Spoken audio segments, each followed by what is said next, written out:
তোমরা সিলেটকে বাঁচাও, রংপুরকে বাঁচাও এবং চট্টগ্রামকে বাঁচাও দাদা। আপনার আর ব্রাহ্মণবাড়িয়া লাগে না দাদা? ব্রাহ্মণবাড়িয়া লাগলে কোয়েন কলজা থেড়াম থাকলে আমরা বাউনবাড়ির যে বেড়াইতে দুইটা এলে কাজে লেগে মানুষ মেরলা। আর আপনারা যখন দেশ নিতেন গাইবেন সার্বভৌমত্বের রক্ষার লাগে কিতা করবো আপনার আইডিয়া আসেনি?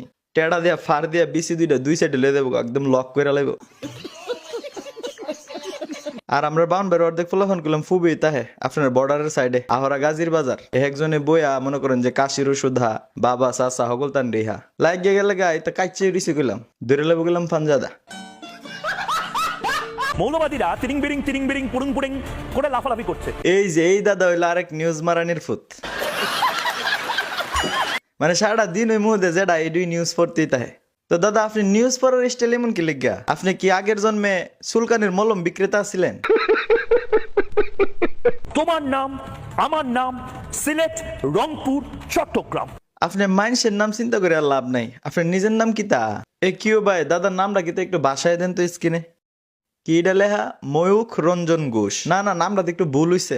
আপনার নিউজ পড়ার স্টাইল আর আবল তাবল গাওনে কি বুঝা জানেননি? আপনার নাম দেওয়ানোর দরকার ময়ূখ রঞ্জন ঘোষের জায়গায় মুরুক্ষ রঞ্জন ঘোষ। রংপুর, চট্টগ্রাম, সিলেট এই সমস্ত জায়গা হয়তো আবার হিন্দু ভূমি হতে পারে। এসব আজেরা ফেসাল ফাইরা মুসলমান আর হিন্দুরার মধ্যে একটা সাম্প্রদায়িক অবস্থা সৃষ্টি করার লাগিয়া এই আপনার মতন মুরুক্ষ রঞ্জন ঘোষই একদম পারফেক্ট লোক। আর নাহলে বাংলাদেশে এমন কুস্তা না। আর আপনি হেমদা যেভাবে নিউজ করা শুরু করছেন দাদা মনে হইতেছে বাংলাদেশে কেমত লেগে গেছে গা। আরে কি একটা আলামত। ফাজিল তোর কপালে জুতার বাড়ি হারামি। বাংলাদেশেরও একটা চিকেন স্নেক আছে, অর্থাৎ একটা মুরগির গলার মতন একটা অঞ্চল আছে যেটা যদি মোট করে ভেঙে দেওয়া হয় বা ভারতীয় সেনা নেমে পড়ে। জি ভারতীয় সেনারা বাংলাদেশের চিকেন স্ন্যাক ভাঙ্গা দিব। আপনার মতন আবুল তো হেরা মানে ফরালেয়া কইরা সেনা হইছে না, ওই আপনার মতন ওই মলম বিচ্ছা সেনা হইছে। আপনি সাংবাদিক নামে সাংঘাতিক মিয়া।